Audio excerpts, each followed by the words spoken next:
Pada video saya kali ini, saya akan membahas materi yang kedua, yaitu mendirikan perusahaan. Yang pertama ada perseroan terbatas atau biasa disebut dengan PT. PT merupakan perusahaan yang terdiri dari beberapa orang yang memiliki visi atau tujuan yang sama, yaitu untuk mendapatkan atau memperoleh laba atau keuntungan. PT termasuk perusahaan swasta, tetapi ada juga beberapa PT yang milik pemerintah. Cara membedakan PT milik swasta dan milik pemerintah yaitu jika pada perusahaan namanya itu ada PT Persero, misalkan kayak PT Semen Indonesia Persero Tbk, itu merupakan perusahaan milik pemerintah. Tetapi jika PT saja itu berarti perusahaan swasta. Contohnya PT Abadi Jaya itu merupakan PT milik swasta. PT Perseroan Terbatas adalah badan usaha yang memiliki badan hukum dengan modal yang berbentuk saham.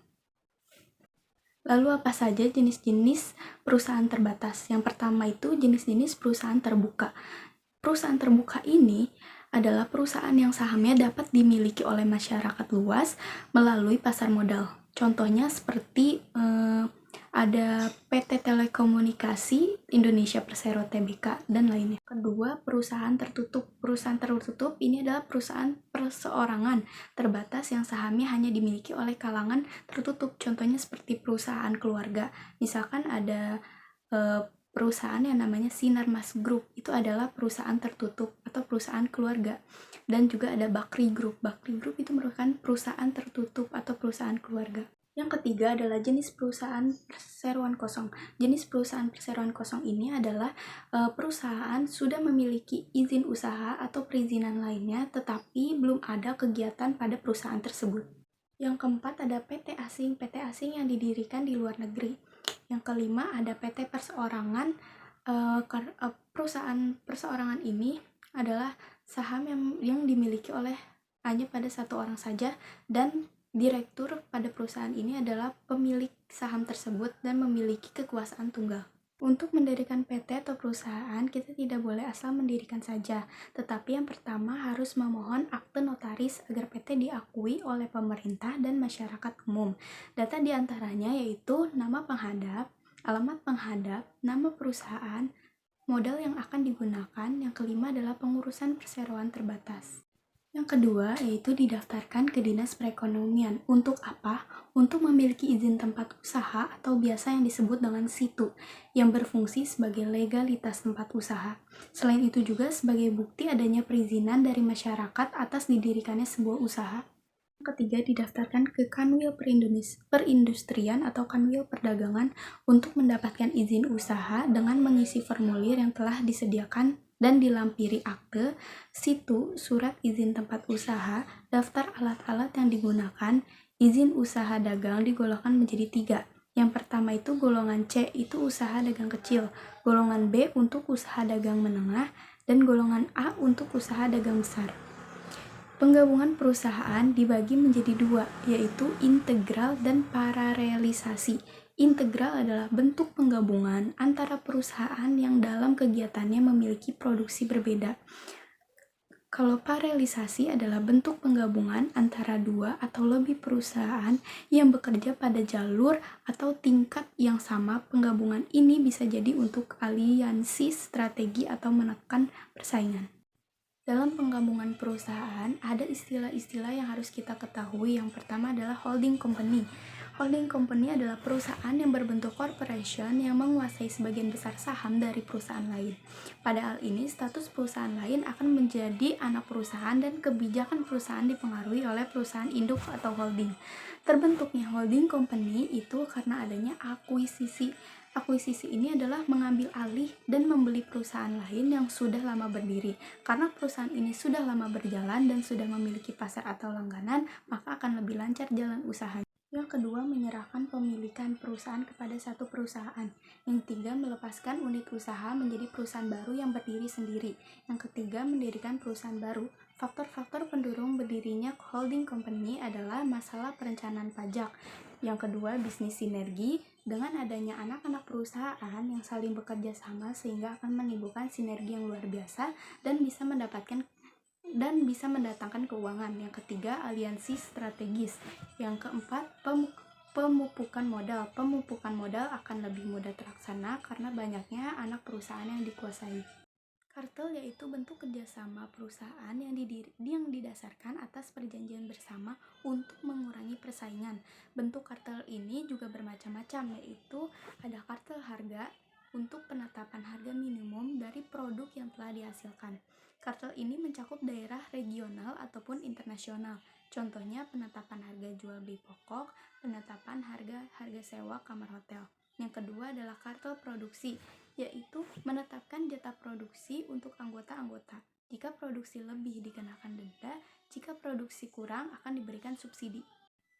Yang ketiga adalah kartel daerah, yaitu pembagian wilayah penjualan kartel. Pada perusahaan ada yang namanya kontrak kerja. Apa itu kontrak kerja? Kontrak kerja adalah suatu gabungan antara dua pihak dalam melakukan sesuatu perusahaan, tetapi satu pihak tidak secara langsung bekerja dengan pihak lain dalam menangani dan menjalankan suatu badan usaha dan perusahaan pihak pertama, misalnya pemerintah, atau suatu negara yang memberi konsensi pada pihak swasta untuk melakukan usaha dengan perjanjian tertentu. Merger adalah bentuk penggabungan, kombinasi, atau konsolidasi antara dua atau lebih perusahaan menjadi satu, karena adanya kesamaan kepentingan yang bertujuan untuk memperkuat kedudukan serta stabilitas pada perusahaan. Nantinya hanya satu nama perusahaan saja yang berdiri, nama-nama perusahaan lain akan hilang atau hanya menjadi cabang. Penyatuan dua perusahaan ini biasanya dengan cara transfer kepemilikan dengan cara bertukar saham atau pembayaran tunai. Contohnya yaitu PT Toyota Astra Motor adalah hasil merger 4 perusahaan, yaitu PT Multi Astra Tbk, PT Toyota Mobilindo Tbk, PT Toyota Astra Motor Tbk, dan PT Toyota Engine Indonesia Tbk. Keempat perusahaan ini bergabung menjadi satu perusahaan importir kendaraan Toyota di Indonesia dengan nama PT Toyota Astra Motor. Halo, saya Ira Siti Sahra.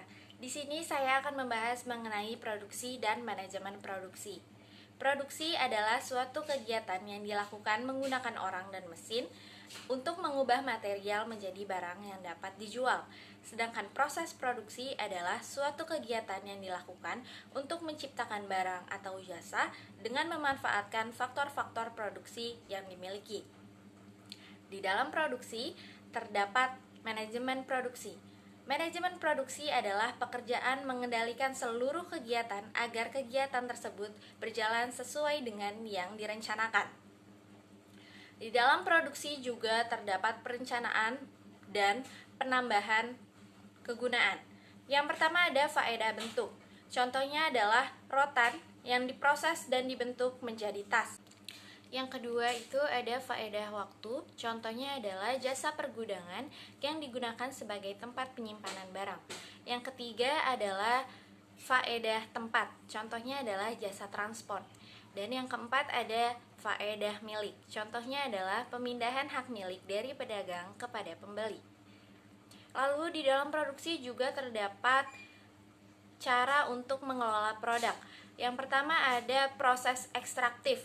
Produksi mengambil bahan dari alam secara langsung. Yang kedua ada proses fabrikasi, mengolah bahan mentah menjadi barang jadi. Yang ketiga ada proses analitik, pemisahan bahan menjadi beberapa macam, contohnya adalah bensin. Yang keempat ada proses sintetik, proses mengkombinasikan bahan menjadi bentuk yang berbeda, contohnya pembuatan kaca. Yang kelima ada proses perakitan, menggabungkan komponen-komponen sehingga menjadi produk akhir. Dan yang keenam ada proses penciptaan, perusahaan membutuhkan informasi data secara cepat dan tepat. Dalam membuat sesuatu atau memproduksi suatu barang, pasti ada yang namanya pengendalian persediaan. Contohnya di sini ada pengendalian persediaan bahan baku yang dapat memperlancar atau menguntungkan untuk perusahaan, tetapi dapat kurang menguntungkan bagi perusahaan karena bahan baku yang disimpan kemungkinan besar akan cepat rusak. Di sini juga membahas economic order quantity. Economic order quantity adalah kualitas optimal persediaan barang yang dibeli dan dipesan. Berikut adalah cara perhitungannya. Di sini diketahui R, S, dan C. R adalah kebutuhan barang dalam satu periode tertentu, S adalah biaya pemesanan setiap kali pesan, dan C adalah biaya penyimpanan tiap unit barang yang disimpan. Diketahui R 6.400 unit, S sama dengan Rp10 ditambah Rp20 ditambah Rp20 sama dengan Rp50, dan C sama dengan Rp1. Rumusnya adalah EOQ sama dengan akar 2 dikali R dikali S dibagi C. Jadi akar 2 dikali 6.400 dikali 50 dibagi 1.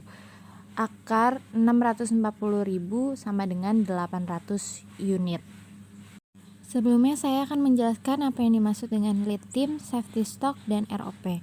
Lead time adalah tenggang waktu yang dibutuhkan sejak memesan barang sampai barang yang dipesan itu datang. Safety stock adalah cara untuk menjaga agar kelancaran proses produksi tidak terganggu yang disebabkan karena terlambatnya pesanan. Dan ROP adalah titik di mana harus dilakukan pemesanan kembali. Jadi di sini B, penggunaan selama 1 tahun sama dengan 6.400 unit, penggunaan 1 hari sama dengan 6.400 dibagi 320 sama dengan 20 unit. Penggunaan selama lead time 6 dikali 20 unit sama dengan 120 unit, safety stock sama dengan 500 unit, jadi ROP sama dengan 120 ditambah 500 sama dengan 620 unit. Frekuensi pembelian selama 1 tahun sama dengan 6.400 dibagi 800 sama dengan 8 kali, atau 320 dibagi 8 dikali 1 hari sama dengan 40 hari sekali. Kenalkan, nama saya Dinda Putri Maharani, NPM 0211222277. Di sini saya akan menjelaskan barang produksi. Barang produksi adalah suatu sifat yang kompleks, baik dapat diraba maupun tidak dapat diraba. Barang produksi yang digunakan untuk membuat barang yang lain atau bahan dasar atau suatu produksi termasuk bungkus, warna, harga, prestisi perusahaan dan pengecer, pelayanan perusahaan dan pengecer yang diterima oleh pembeli untuk memuaskan keinginan atau kebutuhan konsumen atau pemakai. Selanjutnya juga terdapat fungsi dan tujuan dari barang produksi. Yang pertama, memenuhi kebutuhan rumah tangga keluarga maupun rumah tangga produksi, mengganti barang rusak atau barang yang habis. Yang terakhir, memenuhi kebutuhan sesuai dengan perkembangan zaman atau kemajuan teknologi serta penduduk yang semakin meningkat. Selanjutnya, terdapat produk. Produk sendiri adalah kegiatan untuk menciptakan atau menambah kegunaan suatu barang atau jasa. Tujuan kegiatan produksi: yang pertama, memenuhi kebutuhan konsumen. Yang kedua, menghasilkan barang atau jasa yang berkualitas tinggi. Yang ketiga, meningkatkan keuntungan. Dan yang terakhir, mengganti barang yang telah rusak atau sudah tidak bisa digunakan lagi. Harga adalah sejumlah uang yang dibutuhkan untuk mendapatkan sejumlah kombinasi dari barang serta pelayanannya. Salah satu prinsip dalam penentuan harga adalah menitik beratkan pada kemampuan pembeli untuk harga yang telah ditentukan dengan jumlah yang cukup. Beberapa faktor yang mempengaruhi tingkat harga. Yang pertama, perekonomian. Yang kedua, penawaran dan permintaan. Yang ketiga, persaingan. Yang keempat, daya beli masyarakat. Dan yang terakhir, pengawasan pemerintah. Selanjutnya, terdapat penawaran dan permintaan. Permintaan adalah sejumlah barang yang dibeli oleh konsumen pada tingkat harga tertentu. Penawaran merupakan kebalikan dari permintaan, yaitu suatu jumlah yang ditawarkan oleh penjual pada suatu tingkat harga yang tertentu. Oke, sekian penjelasan materi yang dapat saya sampaikan, kurang lebih mohon maaf. Materi selanjutnya yaitu strategi pendanaan usaha dalam perusahaan. Ada yang dinamakan aliran dana atau cash flow. Aliran dana ini adalah aliran keluar masuknya dana atau kas yang ada pada perusahaan. Dana yang masuk merupakan dana yang berasal dari sumber dana perusahaan, baik sumber internal maupun eksternal. Sedangkan dana yang keluar merupakan dana operasi atau kerugian pada perusahaan. Bauran pendanaan. Bauran pendanaan adalah kombinasi sumber pembiayaan yang ada di perusahaan. Struktur yang membentuk komposisi bauran pendanaan hutang jangka panjang dan modal tersendiri disebut dengan struktur modal. Jika perusahaan menggunakan utang, maka perusahaan akan mendapatkan keuntungan yang berupa penghematan pajak atau tax saving. Di lain pihak, penggunaan hutang juga akan menimbulkan risiko karena adanya beban tetap. Ada beberapa jenis sumber dana berdasarkan waktunya. Yang pertama itu pembiayaan jangka pendek. Pembiayaan ini digunakan untuk kegiatan operasional perusahaan sehari-hari. Dana ini wajib dikembalikan dalam waktu kurang dari 1 tahun. Yang kedua adalah pembiayaan jangka panjang, merupakan pembiayaan dana yang didapat perusahaan untuk keperluan jangka panjang dari kreditor, investor, pemilik perusahaan, dan lain-lain. Pada jangka panjang ini, dananya dikembalikan dalam tempo waktu lebih dari 1 tahun. Seperti dari laba ditahan, pembiayaan dari utang, dan pembiayaan dari ekuitas.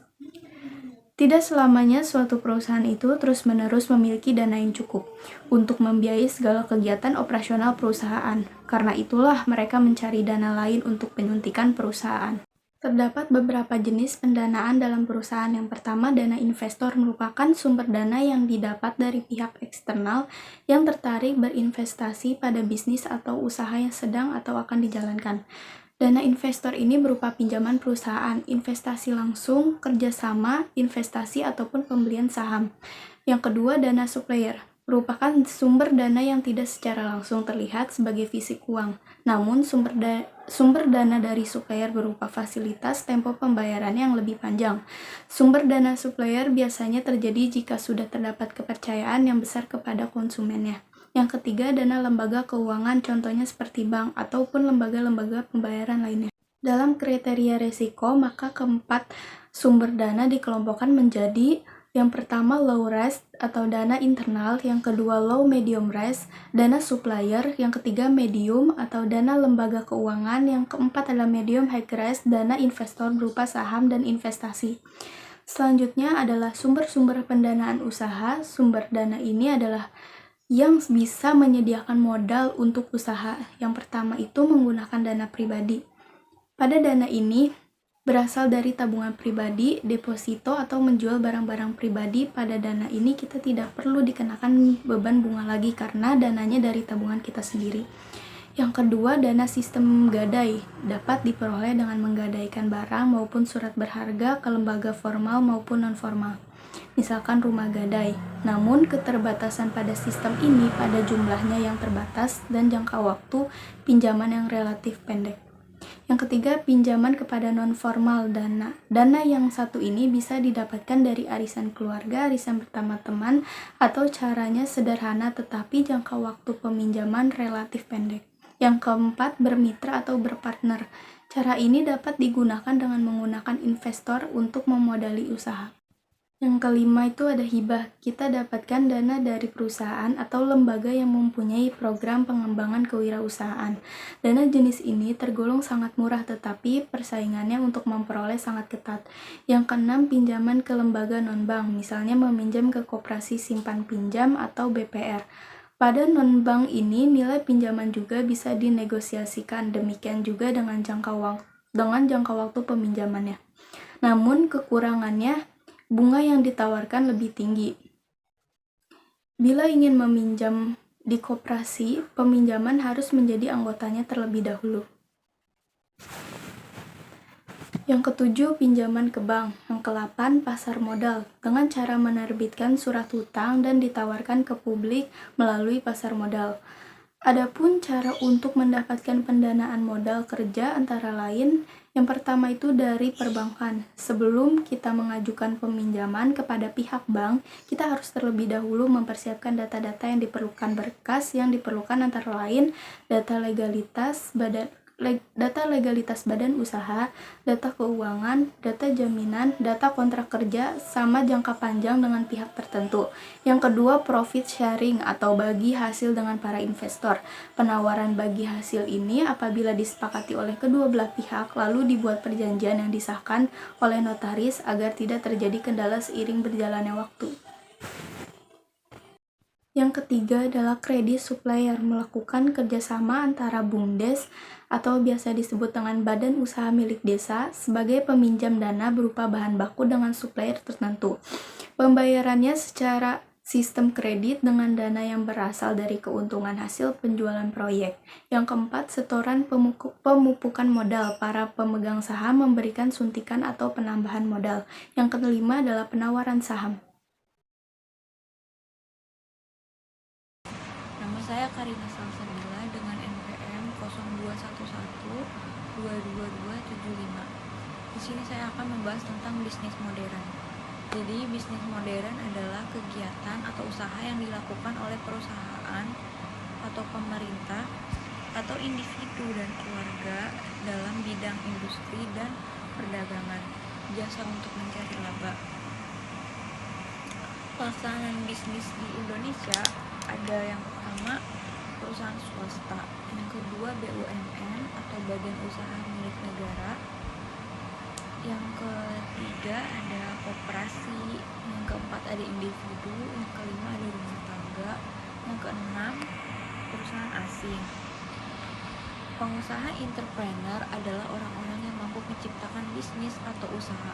Industri adalah perusahaan yang memproduksi barang atau jasa memenuhi kebutuhan, keinginan, dan kepuasan konsumen.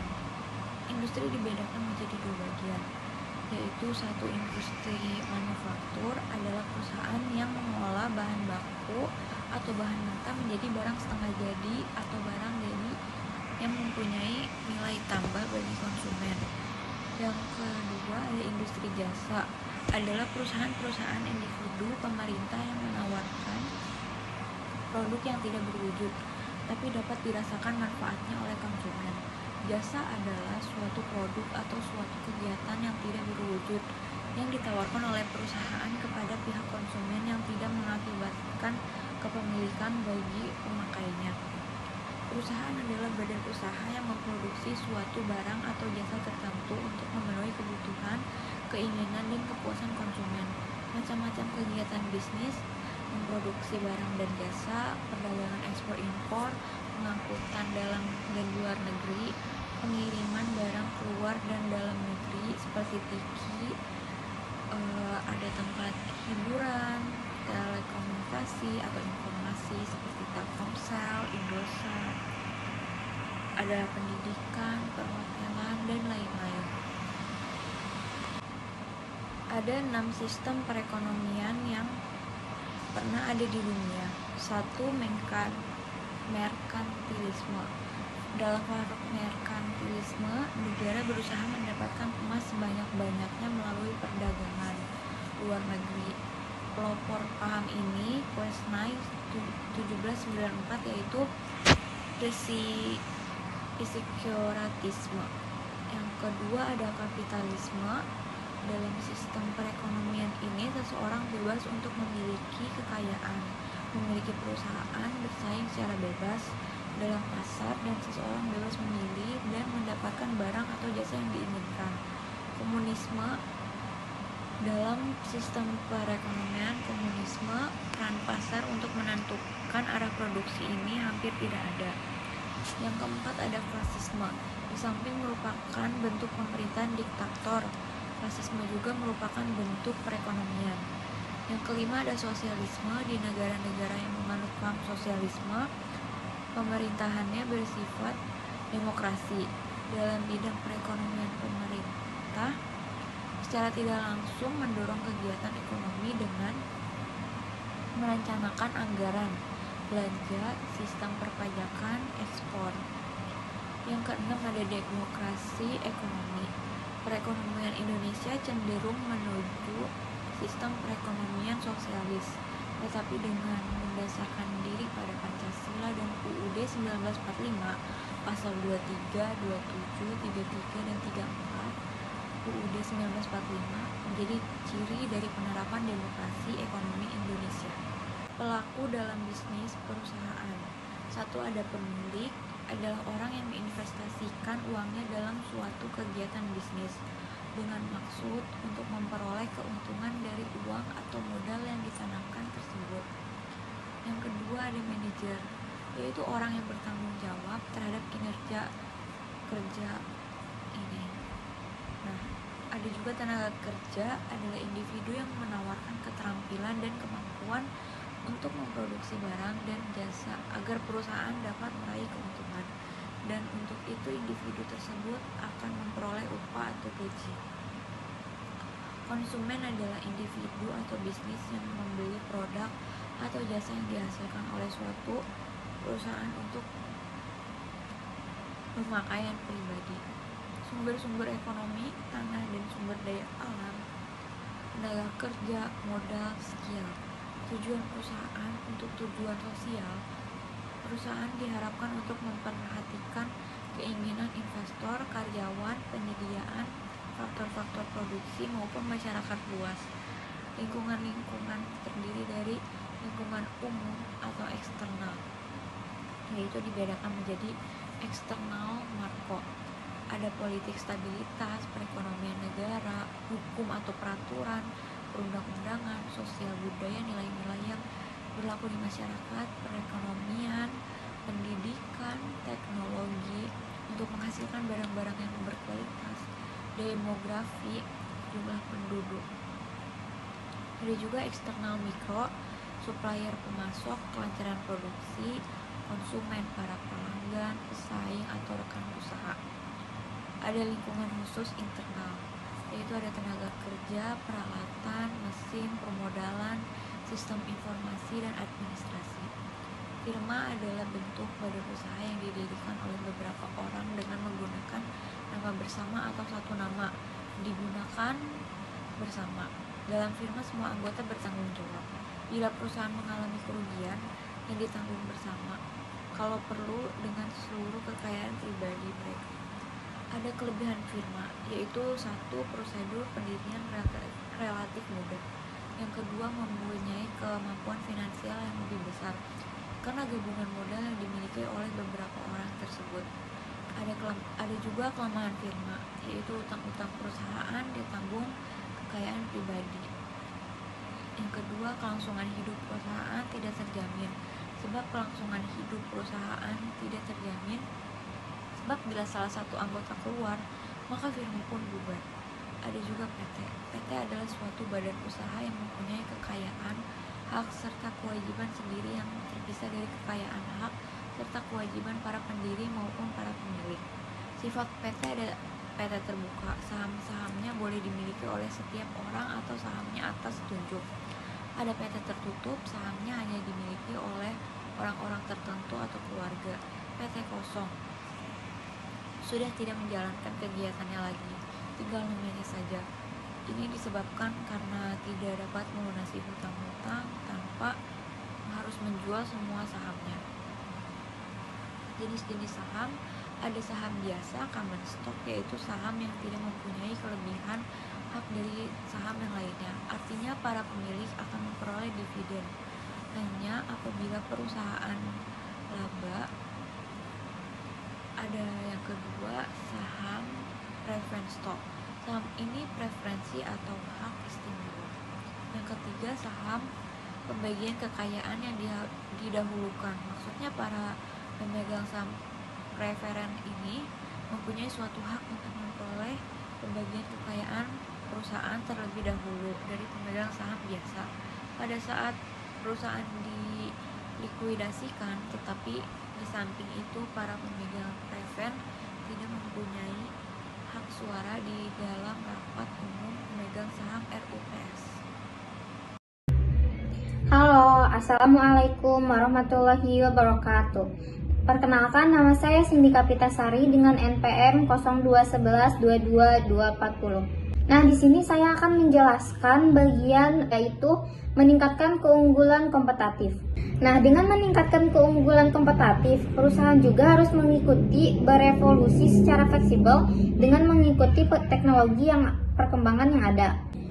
Memang cukup berat bila Anda tidak memiliki persiapan dan amunisi yang tepat dalam bertarung di era modern digital ini.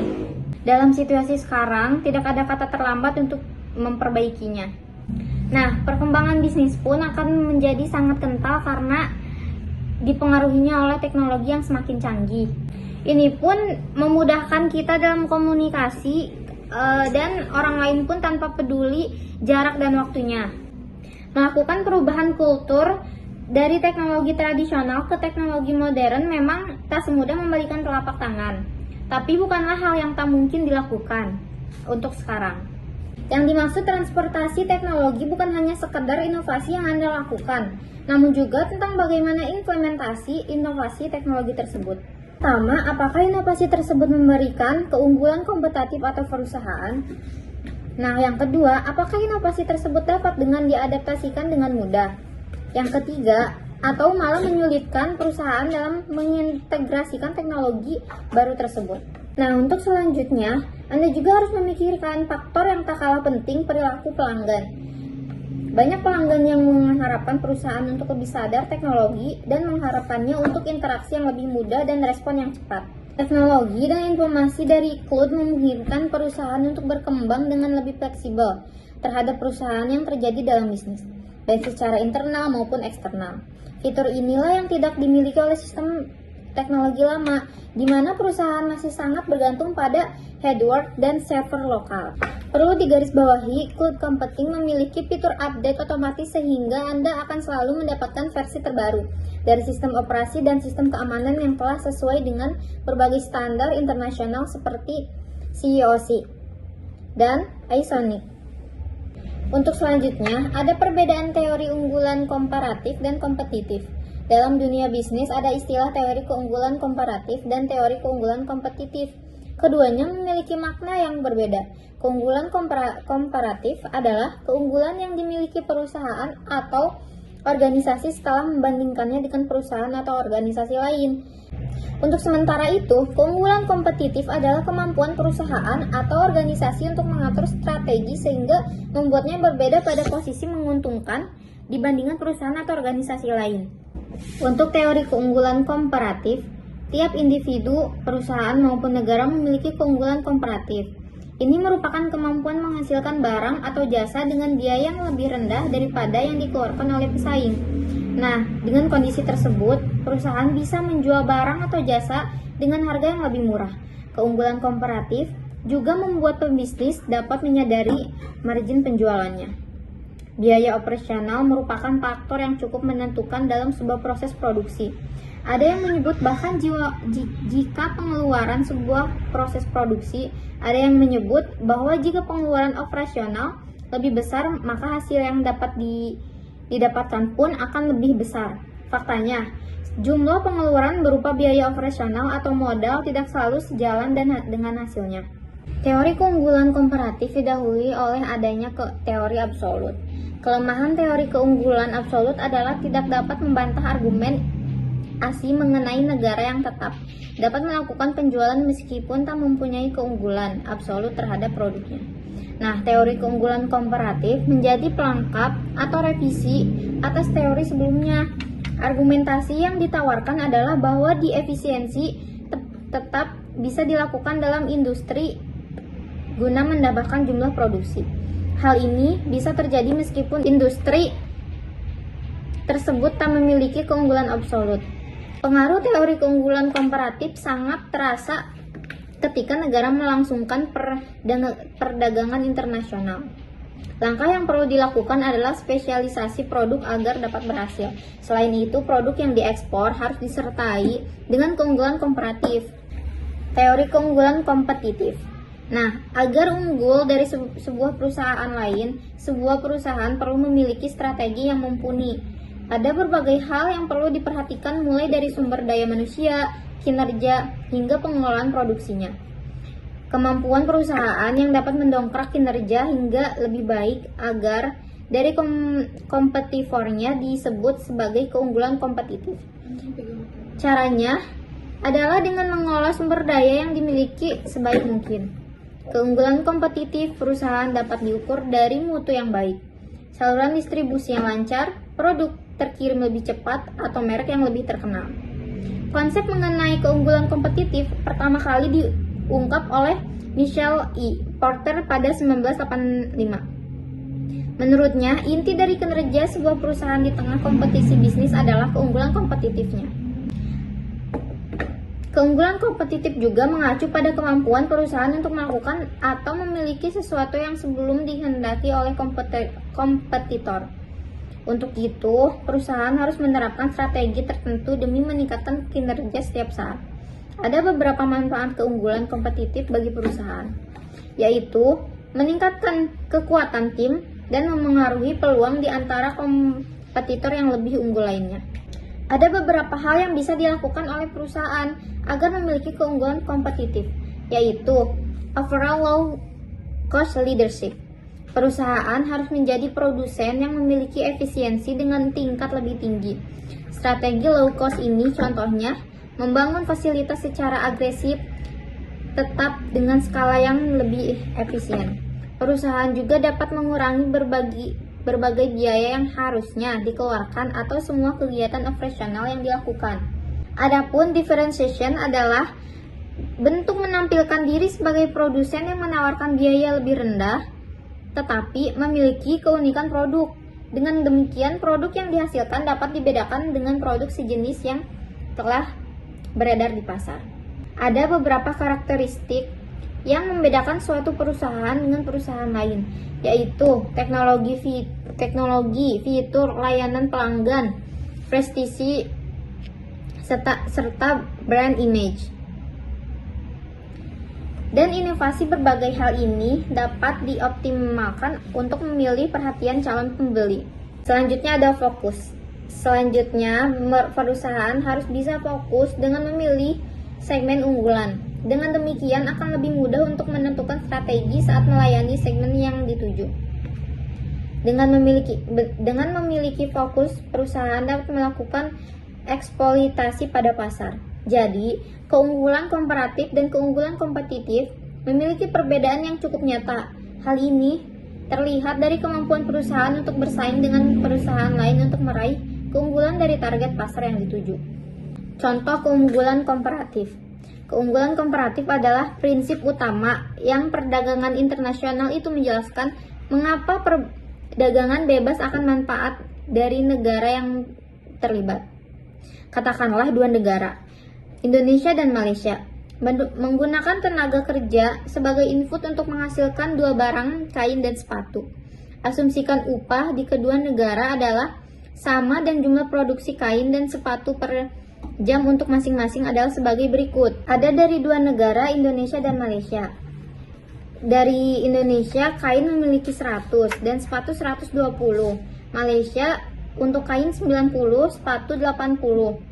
Dari data tersebut, Indonesia memiliki keunggulan absolut atas kain dan sepatu karena dapat menghasilkan unit kain dan sepatu yang lebih banyak dibandingkan dengan Malaysia.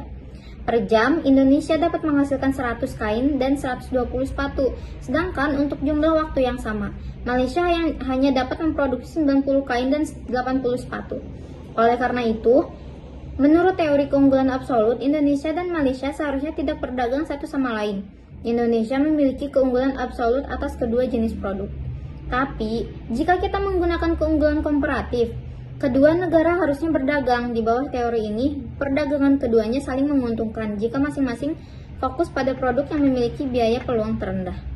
Untuk mengukur biaya peluang, pertama mari kita hitung harga relatif satu unit kain dalam hal sepatu di masing-masing negara.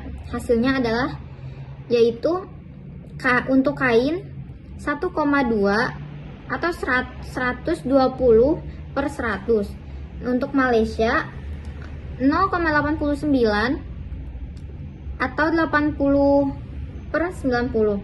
Dari tabel, kita dapat menggunakan biaya peluang untuk memproduksi satu unit kain di Indonesia dengan 1,2 unit sepatu. Sementara itu, di Malaysia, biaya peluang satu unit kain sama dengan 0,89 sepatu. Asumsikan, harga untuk masing-masing produk adalah sebesar biaya peluang. Oleh karena itu, harga kain di Malaysia lebih murah dibandingkan dengan di Indonesia, karena harga relatifnya terhadap sepatu lebih rendah. Menurut teori keunggulan komparatif, perdagangan antara Indonesia dan Malaysia seharusnya terjadi dan menguntungkan secara komparatif. Indonesia memiliki keunggulan dalam produksi sepatu, sedangkan Malaysia memiliki keunggulan dalam produksi kain. Jadi, Indonesia harusnya membeli kain dari Malaysia dan sebaliknya. Malaysia seharusnya membeli sepatu dari Indonesia. Kritik terhadap keunggulan komparatif.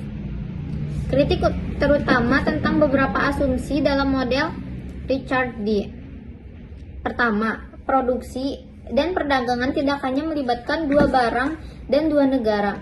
Asumsi dua barang dalam konsep Ricardo jauh dari kenyataan karena ekspor-impor melibatkan banyak negara dan barang. Kedua, perdagangan antara negara melibatkan biaya transportasi, sehingga mengasumsikan tidak ada adalah mustahil. Biaya transportasi mempengaruhi harga jual dan mungkin menghilangkan keunggulan dari perbedaan biaya peluang. Yang ketiga, tenaga kerja bukanlah satu-satunya faktor produksi. Modal, sumber daya alam, dan kewirausahaan berperan penting dalam produksi. Modal sepertinya mesin misalnya, memungkinkan produksi lebih cepat daripada menggunakan tangan. Keempat, tenaga kerja tidak selalu mobile. Pekerja membutuhkan waktu untuk menemukan pekerjaan baru ketika beralih ke industri yang berbeda. Selain itu, di era globalisasi sekarang ini, mereka juga dapat dengan mudah berpindah antara negara demi mengejar kesempatan yang lebih baik. Selain itu, ketika sebuah negara berspesialisasi, pekerja cenderung immobile. Ketika industri mereka tutup, mereka tidak dapat berpindah dari suatu sektor ke sektor lainnya dengan mudah. Salah satu penyebabnya adalah keterampilan yang terbatas. Untuk berpindah, mereka harus mempengaruhi keterampilan dan membutuhkan waktu dan upaya, terkadang itu sulit. Misalnya, mekanisasi membuat beberapa buruh menganggur. Mereka biayanya tidak dapat beralih ke sektor lain seperti manufaktur karena pendidikan dan keterampilan rendah. Kelima, model mengecualikan efek teknologi. Kemajuan teknologi mempengaruhi perbedaan produktivitas tenaga kerja. Itu juga mempengaruhi perbedaan kualitas barang modal di sebuah negara, yang mana tidak dipengaruhi dalam model. Selanjutnya saya akan membahas mengenai manfaat teknologi untuk perkembangan bisnis. Manfaat teknologi untuk perkembangan bisnis sudah dapat dirasakan oleh berbagai bidang, seperti pendidikan, kesehatan, telekomunikasi, dan berbagai bidang yang lainnya. Karena kemajuan teknologi itulah memberikan dampak positif kepada para pengusaha. Contohnya seperti saat melakukan promosi. Dahulu promosi dilakukan secara konvensional. Sekarang promosi sudah dapat dilakukan secara online dan dapat menyebarluaskan kepada seluruh orang. Jadi barang tersebut dapat dilihat oleh banyak orang dan itu menguntungkan untuk para pengusaha sehingga memberikan dampak yang positif untuk para pengusaha. Manfaat teknologi untuk perkembangan bisnis yang lainnya adalah yang pertama itu memperluas jangkauan pasar. Dikarenakan promosi sudah dilakukan secara online, jadi orang-orang di berbagai dunia sudah bisa melihat promosi dan barang yang dijual, sehingga itu dapat memperluas jangkauan pasar karena orang-orang dari berbagai dunia bisa membeli kapan saja dan di mana saja. Yang kedua, menghemat waktu dan biaya. Karena dilakukan secara online itu dapat menghemat waktu dan biaya. Yang ketiga adalah produktivitas meningkat. Yang keempat, dapat mengoptimalkan pelayanan. Yang kelima, lebih mudah mengatur karyawan. Yang keenam, mempercepat akselerasi bisnis. Yang ketujuh, meminimalisir markup harga. Dan yang kedelapan adalah membuka peluang ekspansi. Tidak hanya pembisnis pemula, tetapi pembisnis yang sudah malang melintang harus bisa mempertimbangkan platform digital ini dengan alasan yang pertama, potensi pertumbuhan bisnis. Kedua, menghasilkan pendapatan tinggi kapanpun dan dimanapun. Yang ketiga, membuka usaha dengan modal sedikit. Yang keempat, promosi mudah dan murah. Dan yang kelima adalah menjangkau konsumen tanpa batas. Sekian penjelasan video yang bisa kami sampaikan. Terima kasih. Wassalamualaikum warahmatullahi wabarakatuh.